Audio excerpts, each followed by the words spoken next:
This is the Fantasy Football Game Plan, where we talk about fantasy football and the NFL. Oh man, what a week. What a week. It's just every week all the good teams lose to the bad teams. That's just the way that it works. Yeah, but Dallas is still the best team. They're going to the Super Bowl. No. Don't worry, like they lose horribly, like they get destroyed, then they come back and they get a whole bunch of points and they're the best thing in the world, and then all of a sudden, once again, they can't even score a touchdown. But they're still the best team in the NFL. Well, we'll see how they do without their top two receivers again on Thanksgiving. Lamb's concussed and Amari Cooper's got the COVID and he'll be out also. We might as well start with receivers. Cedric Wilson is someone to put on your fantasy roster. I just think Gallup is sort of more of a number one guy, but I think both of them are a good play if you're needing a receiver. I think they'll both do well. They're both featured in the offense quite a bit. Cedric Wilson can get you some points in the number two spot. You can also look at the tight end spot for Dallas, which would be Dalton Schultz. Yeah, he's kind of an up and down play. He was catching a lot of balls last weekend. Yeah, you're right. I mean, with the top two receivers being out, they're going to have to throw to some different places. And Schultz was a bit of a security blanket. So, yeah, he'd be a good guy on the tight ends list. Let's continue with the Thanksgiving games. Okay. So we got Dallas against Las Vegas on Thanksgiving. Better game, the evening game, the Buffalo and New Orleans game. Let's talk about Buffalo. Who are you liking on Buffalo right now? Breida, the running back, is getting a lot of looks down by the goal line, and he's catching the ball. He got 5 carries for 51 yards. He caught a ball for 16 yards. It used to be 2 backs for that team, but now there seems to be 3, and Breida lately has been the more successful one. Yeah, but Buffalo doesn't run the ball. If it's a 2-back system, it was more like 2 backs, really odd type of offense that they're building. Yeah, it's a losing offense. They are really bad now. They started out hot at the beginning of the year. They beat up on some bad teams, and now they're losing to anybody who's half decent, and Jacksonville. They lost to them too. They don't run the ball like you said, and I think that that's a reason why their offense stinks right now, and their quarterback is struggling. And Beasley could be out, so maybe you pick up a Dallas player if you need some points for Beasley. There's one more Thursday game. There's the Detroit and the Chicago that everyone should sleep in for. You actually want to talk about that? Okay. All right. Well, there is a receiver on Mooney, which is someone we should talk about. Yeah, I was just teasing you because of Detroit, but we'll get to that. I think you're right. The receiver Mooney had a good week. He got a lot of targets. He dropped most of them, but he did make a couple of plays. I mean, Dalton's going to be the quarterback, it looks like, with Fields being hurt. Yeah, it's a short week, so Fields was getting examined today. If he has sore ribs, it might be best to keep him on the bench because he might not be finishing the game or starting the game. Yeah, I mean, I don't really recommend Dalton as a quarterback streaming option this week, but I mean, he is out there, so he's probably available if you have, I don't know, Kyler Murray or Colt McCoy or Mahomes. Cardinals are on a bye. Chiefs are on a bye. So I'm laughing thinking about the guy in your league that has all Chiefs. He's not going to do very well this week. Oh, I think I play against him, actually. Nice. Yeah, I'm still trying to concentrate on this week. I'm not looking for next week. I need to concentrate on this week because Brady. I need 25 points between Brady and Evans to win my week. But the girl I'm playing against, she has Sukup. So every touchdown could be 1 point removed, or a field goal could be 3 to 5. So it's a very interesting evening I'm going to have tonight because it's going to be pretty sweaty. Like if Tom can score 4 touchdowns, then that's also 4 points off. Yeah, so who knows? Let's see what happens. Yeah, I like your chances. I would say you're probably okay.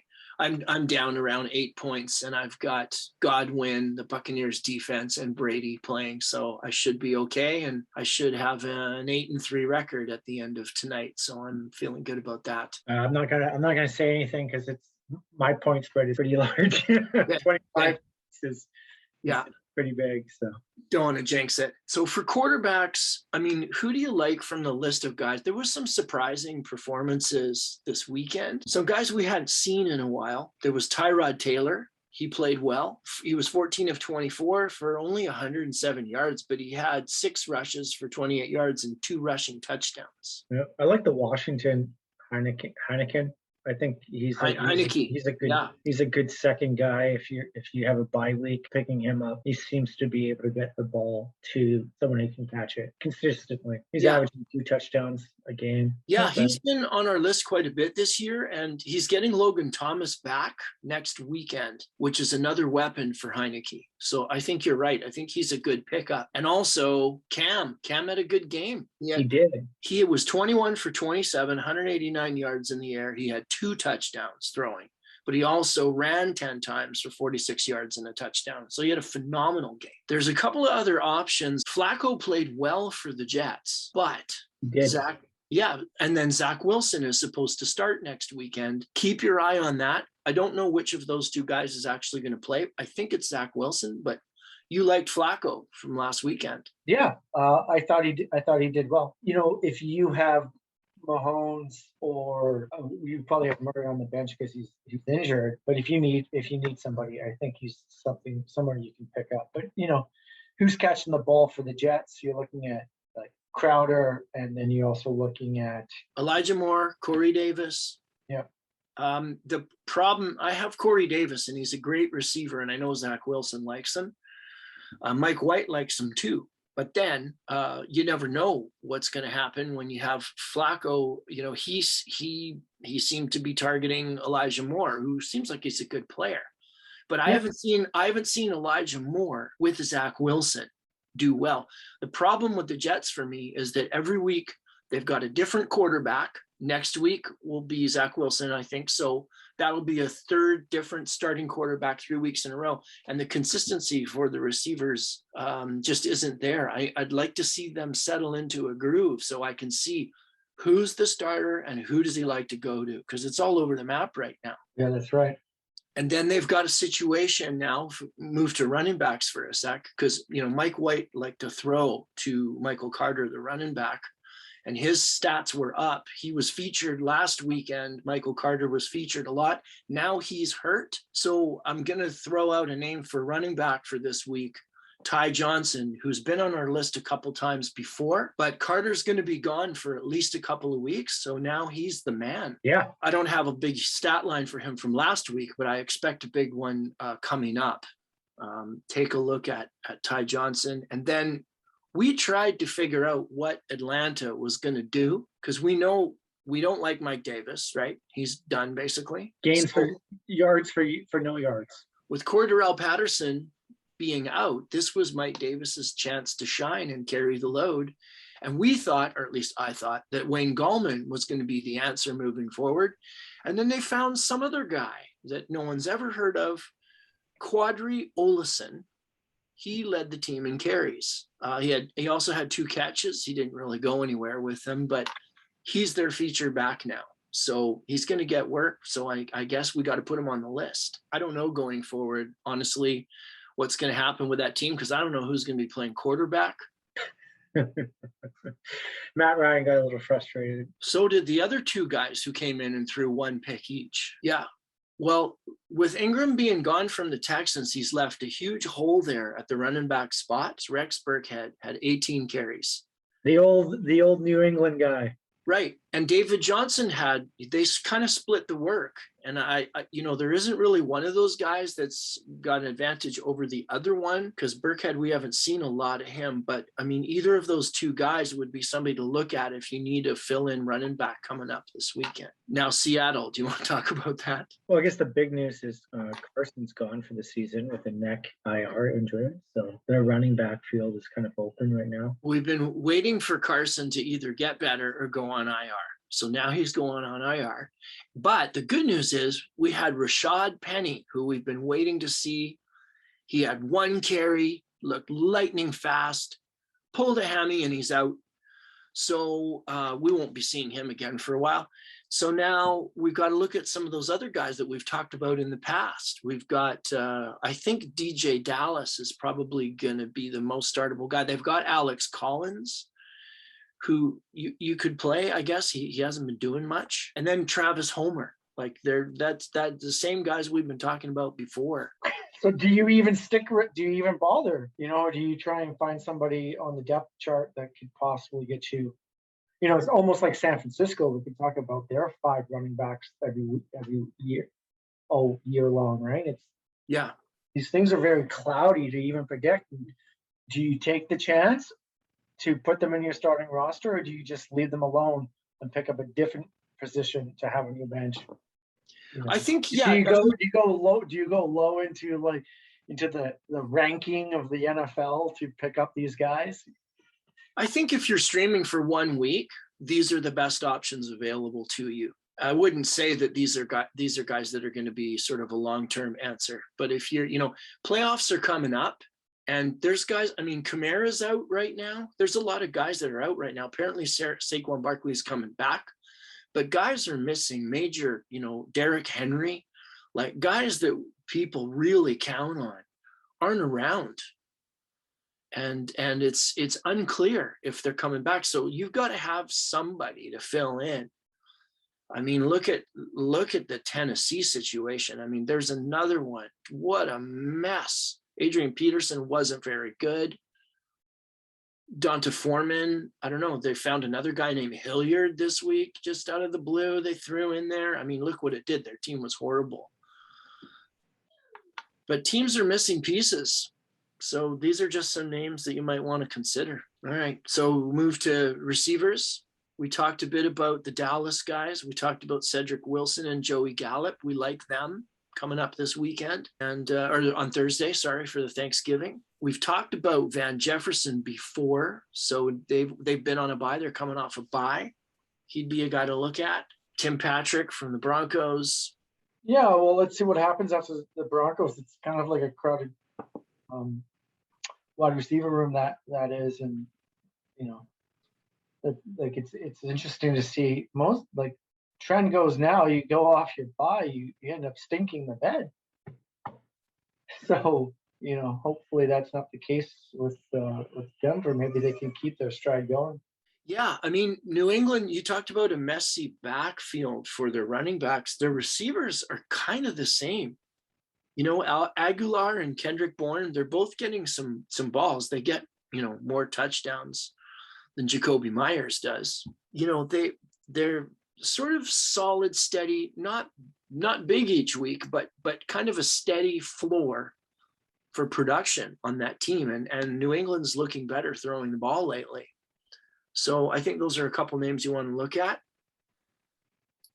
Marquez Valdez-Scantling had one huge ball last weekend. Do you think he can keep that up? I'm not going to say yes or no. I don't know. Yeah. It's a head scratcher. One guy I've noticed for New Orleans, Traequan Smith is sort of a steady. He had five catches for 64 yards. He didn't score this week, but he scored last week. So I've noticed that his floor is rising. He's getting a lot better. We both like Callaway. We've talked about him before on that team. But I think Traequan Smith is maybe, if you need a streamer receiver fill in this week, he might be a guy. Do we like Laviska Shenault from that team? I mean, who are they going to give the ball to? Well, he's also another wide receiver. I think Shenault Jr. is someone to think about, but Trevor Lawrence is having a heck of a rookie year. Their defense, on the other hand, is something to consider. I talked about it last week. I'll talk about it again this week. But yeah, I don't know anything. Stay away from them. I don't know. Stay away, but it's good. Just so hard to predict. So I mean, looking at tight ends, because we'll move on. I think we've talked about just to wrap up some of the receivers. We got Van Jefferson, Tim Patrick, Nelson Aguilar, Kendrick Bourne, Marquez Valdez-Scantling, Traequan Smith, Elijah Moore. You talked about him. Laviska Shenault. There's so many sort of maybes. And then Cedric Wilson and Joey Gallup, I think, are our top two. Moving to tight ends, your guy Conklin, he's consistent, man. Well, he got 3 catches, 3 targets, 3 catches, 30 yards. Not the best day, but at least he can snag a ball. I really like his consistency. He's a guy that they're going to go to sometimes pretty regularly. I mean, like, look at the Dan Arnold thing. You know, he had 12 targets the previous week, so I pick him up. Luckily, I didn't play him. He had 0 targets this week. But I feel like Conklin's somebody that they always are going to look to in certain situations. Even if it's not a lot, at least it's something. Yeah, I started. Well, I had to start him this week because Higbee was on bye, but I've had him. I believe this is my 3rd week in a row, and he's doing okay for you. He is. You know, I think we've talked about what a tight end should give you in a week, and if you can get 10 points, then you're pretty much smiling. Unless if you're, you know, lucky enough to get a hold of one of the elite guys in the league. After that, you know, if you can get somebody that can consistently give you 10 plus points, that's perfect. But yeah. This year, this week, but you know, he might do really well going into the playoff stretch. But I mean, who are the elite guys? I mean, look at Kelsey. He's dropping balls. He's not putting up huge points. I guess he's the top tight end. But really, the tight end spot this year is just so weird because even Kelsey's not that good. You know, it's hard to look around and see anybody who's consistent. Andrews from Baltimore didn't have a good game. Lamar didn't play. You know, Kittle in San Francisco had a good game, but we haven't seen him. Like, this is week 11 for him to finally have a good game. You know, it wasn't until week 10 he started really playing. So. Yeah, and TJ Hawkinson, he got 6 catches for 50 yards. Sure, he was getting the dump passes, but he wasn't getting any yards after catch or catching any in the end zone. So he was like a safety blanket for not the real TB12. Whatever that guy's name is that played quarterback for Detroit this week. So, but you know, like he was catching. Yeah, he was finally catching more, but he wasn't doing much. So yeah, you're right. Like, Wallace had a great game though from Vegas. Right. But yeah, okay. So there's an elite guy who stepped up this week, but last week he was crap. We did have Gerald Everett on our list last week. He didn't have a great game this week, but he got some targets. He did okay for you. He's also a COVID guy too. And you saw this week too, once again, people are getting knocked out like on Thursday and Friday with COVID tests. Right. So like, it's really is showing up in this year. These COVID sicknesses are killing you, you know? Yeah. So if you need someone to guarantee yourself on, yes, Everett can catch a football. Yeah. We'll give you numbers, but potentially he's at risk, right? Yeah. Yeah. I mean, in Cleveland, they've got a lot of injuries to the receiver position. So both their tight ends are getting looks. Austin Hooper and David Njoku, because there's not a lot of receivers. OBJ is gone. Landry's in and out of the lineup with injuries. Peoples-Jones, you know, he's had a lot of issues. I think he might be one of the COVID guys you were talking about. He's in and out of their lineup. He wasn't playing this weekend for some reason. I don't know if it was COVID. But Baker Mayfield is like he's on a half a leg and half an arm. Yeah. Like, I don't know who their backup quarterback is, but you're playing on an injured quarterback. He did scramble a couple times last weekend, but you know, they're always saying, oh, he's not 100% of whatever. Are they just making an excuse for Baker Mayfield for being an average quarterback at such a high draft pick and then trying to give him another year to prove himself? But you know, really that offense is a running offense. So, you know. Well, I thought they'd do a lot better against Detroit, but Detroit played them tough. And, you know, those tight ends seem to be getting targeted with some short passes. So they'd be somebody to look at. You mentioned Dalton Schultz playing on Thanksgiving, and we talked about Cole Kmet Thanksgiving. So let's just circle back to the Detroit game for a sec. I'm assuming that you watched all of it. I mean, were you surprised it was so close? I was surprised that Cleveland didn't get more sacks than what, like, they didn't even register 1 sack. They got 2 interceptions, 0 sacks. So offensive line for Detroit must have been doing okay. There was a stupid penalty in between the third quarter. I guess some guy decided to tell Clowney that his something about his wife, and they got right going into the fourth quarter. They got a 15-yard unsportsmanlike conduct. So instead of being 1st and 10, it was 1st and 25 because during commercial break, someone started running off the mouth about.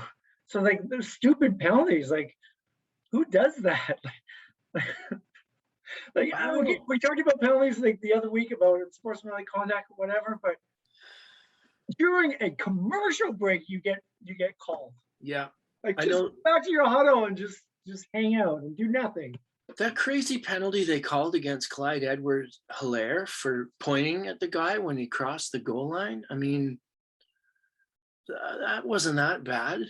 Did he make him cry? I mean, it wouldn't hurt my feelings that much if a guy was scoring a touchdown and he kind of pointed. Like that's not as bad as the peace sign that we used to get last year from Hill. From Tyreek Hill was always doing this all the time.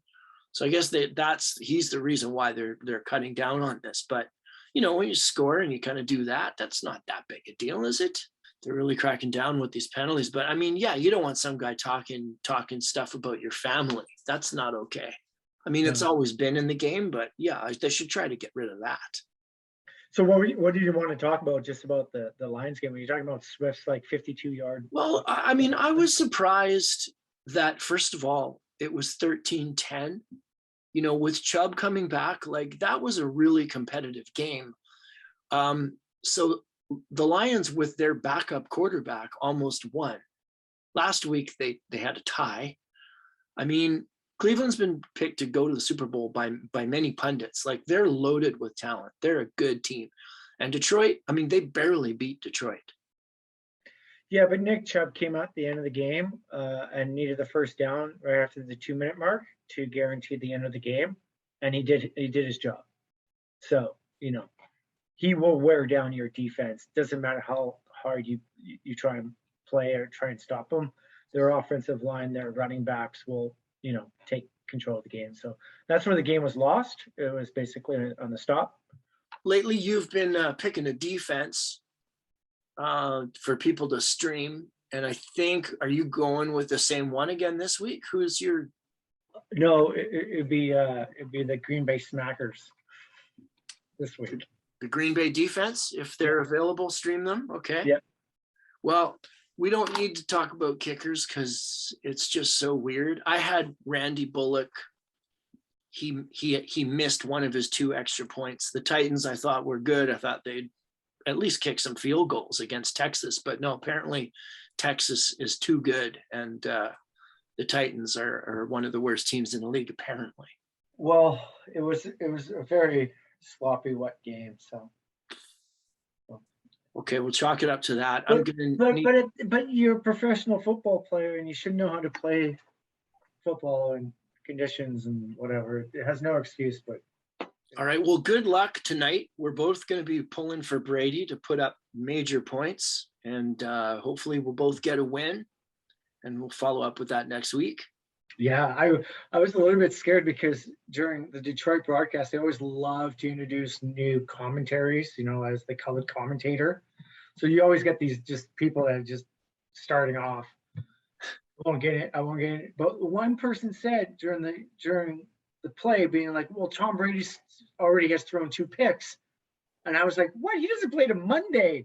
And so I had to like look at my phone and be like, yeah, he doesn't play to Monday. It was just a mess up on the commentary, and it always happens with the Detroit games. They always throw in the rookies for commentary, so you always I tend to try and put the volume down. Hey, but the breakout performance, like for running backs, was Eckler from Chargers, yeah, and then Tyrod Taylor as well too. So that's great to see that guys are getting back up to the 4 and 5 touchdowns. That doesn't happen often. It's almost like a unicorn. Last year was Kamara 6. And so it's good to see 2 weeks of 2 guys putting up 4 to 5 touchdowns. Yeah, both those guys are going to be a lot higher when we're doing mock drafts in the off season. You know, those guys' stock are going to be way up higher than they were, you know, last year. They're going to go quickly in the first round. Yeah, it's good to see. Well, Tyrod, he will be his 3rd year for Taylor, so it's good to see where that's streaming. And same thing with Nigel Harris too, right? Like he wasn't predicted much, and you could see how much he's actually put through. And he got banged up last week or yesterday. He got hit in the head pretty cheaply, and they didn't call a penalty. Yeah. I don't understand that, but he ended up coming back in the game. But Roethlisberger ended up getting sacked like 3 times, losing ridiculous amount of yards. Yeah. It was like, oh, they can come back. No, why make it entertaining? Just that was a crazy game, that Pittsburgh game. I couldn't believe it that they clawed their way back into it and then just choked it away. Yeah, 27 points in the 4th quarter. Ridiculous like that for the one team. Wow. Yeah. Okay. Well, enjoy the game tonight. Thanks for this. Yeah. And we'll chat next week. Good luck tonight. Yep. You too. Okay. Bye-bye. Okay. See ya. Thanks for watching the Fantasy Football Game Plan podcast. Need coaching on your lineup? Drop us a line and we'll discuss your dilemma.